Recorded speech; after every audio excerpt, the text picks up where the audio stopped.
Hello, my Patreon friends. Get yourself a cup of coffee. We're in the reloading room. The lighting's not very good in this room, but it's pouring rain out today. The wind's been blowing. So I decided to spend a little bit of time up here today prepping my guns and stuff like that and getting ready for deer season. Figuring out some bullets for the 30-06 and all of that. So, but anyways, what I got here in front of me is a 22 Magnum. So maybe we'll spend a few minutes talking about the 22 Magnum. How's that sound? When I squirrel hunt, I have 3 rifles for squirrel hunting.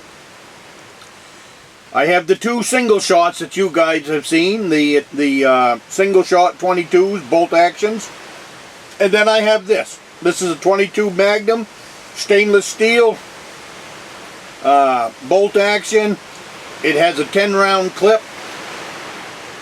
You can't pull a bolt action away from me. I just love a bolt action rifle. So it's no different when it comes to these little 22s. But in the wintertime, I picked this rifle up because it's stainless steel. It'll take a whole lot more abuse in the wintertime when I'm out in the woods dragging it through the woods, holding it on a snowmobile or whatever. This gun can take just a little bit more abuse. So that's why I went with that. And as usual, the older you get, the scope definitely helps on the squirrel hunting. I have an over and under, so you don't have to use the scope. The gun is, well, I think, yeah. Scratch all that. It does have the over and under, but because of this style scope that I put on, you can't see under it. This is just a Bushnell scope that came off one of my other rifles. I swapped scopes out up here, like people change their underwear, I guess.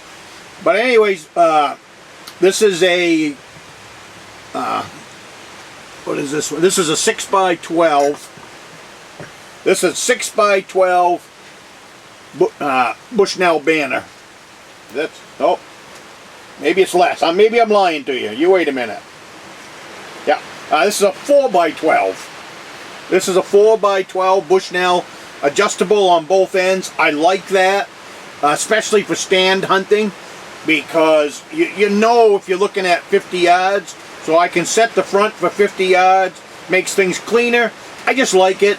It's a toy that way for me. I can change things up. I can go 100 feet, I can go 50 yards, 100 yards, infinity, and the 12.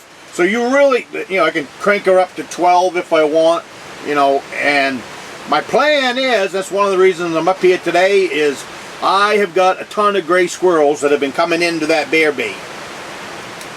And the other day I got thinking, it's squirrel season right now. It's squirrel season right now. So I got thinking the other day, 4 of them squirrels, you're allowed 4 a day. And if I don't have 20 over there, I don't have 1. So I brought home my card from that camera the other day.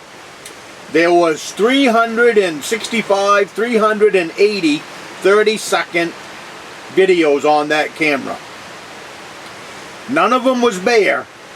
The rest of them were gray squirrels, raccoons, crows, blue jays, you name it for bird is in there feeding on that bear bait. So it's turned out to be quite a resource for the wildlife in the area. So that I plan on going in there and trapping the death out of it as soon as raccoon season comes around.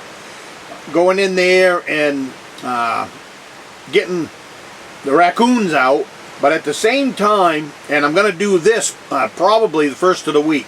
I'm headed in there tomorrow to put the finishing touches on that last tree stand. You guys will see this video Monday morning, but I'm headed in there tomorrow to clean up the shooting lanes on both of the hunt shacks that we've built. You've been following the videos to see that. So I'm going to head in there, clean up them hunt shacks. I need to tighten up the cables on the first one that I put into. Things have settled in, so now the cables need to be tightened up again. which I expect to have to, that'll be part of maintenance each year when it comes to these 2 hunt shacks. Not a big deal, as you've seen when I tightened them up in the first videos. You go in there with a come along, strap it down, come along it tight, then tighten up the U-bolts that hold it all into place. And the tree stand I just built, that one's super tight. It's got 2 benches in it ready to go, so I need to build a ladder. That's ready to go. October 22nd is Youth Day, and that's the stand I'm going to put my oldest grandson into for deer hunting that day. If we see something, we do. If we don't, we don't. I mainly just want him to have a good time. I want him to enjoy the day. It'll be his first time out deer hunting, so I want it to be an enjoyable experience for him. So we're just gonna do whatever, and that's the way it's gonna happen in there that day. So it's his day with Pupper, and we're going to be at the cabin, and we're going to be in that tree stand. But now I'm going in there tomorrow to do the finishing up work. I'm going to stay there Sunday to do other stuff. Can't hunt on Sunday, but I can hunt on Monday.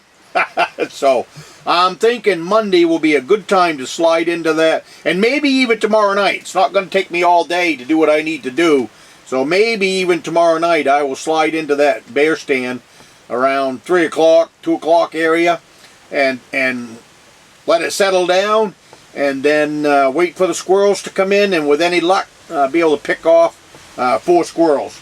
I have an air rifle. I'm going to have to tear it apart. The spring is not attached, or the spring is broken. Something is wrong with it. So anyways, I'm going to take it apart and see if I can fix it. I hope I can, because I would much rather go in there and pick squirrels off with that 22 caliber air rifle that I have. Single shot, but it won't make any noise when it shoots. So picking off them squirrels, I wouldn't scare off the rest of them. So, but anyways, I'll be bringing this in, and I'll be bringing in a regular 22. So if I can pick them off with the regular 22, the single shot you've seen, then I will stay with that. And if not, I will be picking them off with this one right here. Whatever it takes to get 4 of them. Like I said, I'm in the mood for a squirrel pie. So, hey, have a cup of coffee. One thing about having a reloading room is that it's a great place to just come and have coffee leading up to deer season. Because if the stuff in here doesn't get you in the mood for deer hunting, then I say nothing will. Well, you know, all the guns are in here. None of my guns are collectible. I say that. A guy told me that 30-06 I use sells for quite a bit right now. And I also have a 22-250 Remington. That, who knows the price on that, I guess, is another one of them rifles I bought. Oh, I would have bought that one 25 years ago, at least. Maybe even longer. All of my guns are working guns. Every single one of them. They're used for deer hunting, bear hunting, bird hunting, squirrel hunting, self-protection. None of them are wall hangers. And I'm proud to have a collection of guns like that. To me, having a bunch of working guns means that I've been a hunter and a fisherman my whole life and done it as hard as I possibly can. So that's the way I look at it anyways.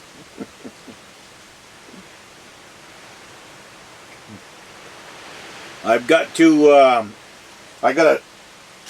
20, been figuring out what I'm going to let the grandson use. Believe it or not, I forgot about this gun. I have another, this is a 223. I have a single shot 223. What I figured I was going to let him use, but I came up here to look it over today, and I'd robbed the scope off it. So, since I've robbed the scope off it, and I wouldn't be a bit surprised if the scope that's on here, I know it is now that I'm looking at it, the scope that I robbed off that other single shot 223 is sitting right there. Now I know this one is dead on. I will shoot it again before the 22nd. The only thing different with this gun for him is this is a left-handed bolt action. It's because I shoot left-handed.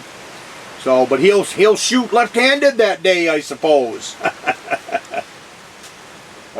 I will be taking him to the range so that he can shoot this thing. I've been letting him shoot the 22 over here, 22 Magnum with the scope on it. So he'll have to pull this one up. I don't think the kick will be that much for him. You know, I've been going back and forth to even if I want him to shoot a deer that day. You know, and it's nothing wrong with him. My thought is, you know, hunting to me has been one of them things where I always shoot to kill. Always. You know, and wounding an animal or throwing lead at an animal's way and not getting him has not been in my vocabulary. So I want to make sure that he knows what he's doing, and if he pulls that gun up, I want to make sure that he definitely can put it in the kill zone, because I don't want an animal getting away. You know, so that's what I mean by you know, putting some thought into it, that's all. But that's probably it in a nutshell. I am looking forward to spending the day up there with him. Like I said, the set tree stand we just put in, I'm either going to put him there or we're going to sneak down on the funnel. That it'll depend on his shooting. When I take him to the range this week, because Youth Day, I don't think I can back him up. I'm going to look into it before Youth Day, but I don't think I can back him up on Youth Day. So he has to make this shot on his own. So if I take him to the range and at 50 yards, because that'll be the longest shot, it's probably going to be 30 yards. But if he can make that shot at 50 yards and put it in the kill zone, then I'll say okay. But otherwise than that, like I said, I got to put some more thought into it, that's all. It would be really neat if he could get a deer. That would be good. So he's 11 years old. This is his first time, so we'll see. Papa's got to do some more thinking, that's all. But anyways, you guys have coffee with me. Thanks a lot for coming along. Here we are, sitting in the reloading room. Rainy days, snow days, all of those days is when I come up here and hang out. So it never ends.